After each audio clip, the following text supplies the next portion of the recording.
Hello, this is Rabia from Dunia, Rangeli, Pakistan. Today I wanna show you how to trace any of the image in Illustrator. So let's start from here. I'm taking a new file. I'm opening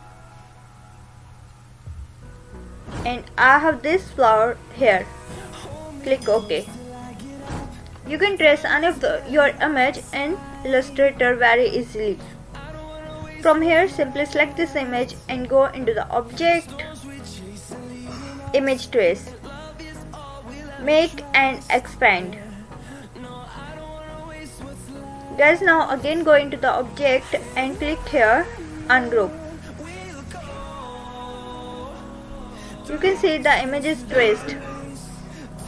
It's very easy and super cool and super fun. Okay, bye bye, Allah Hafiz.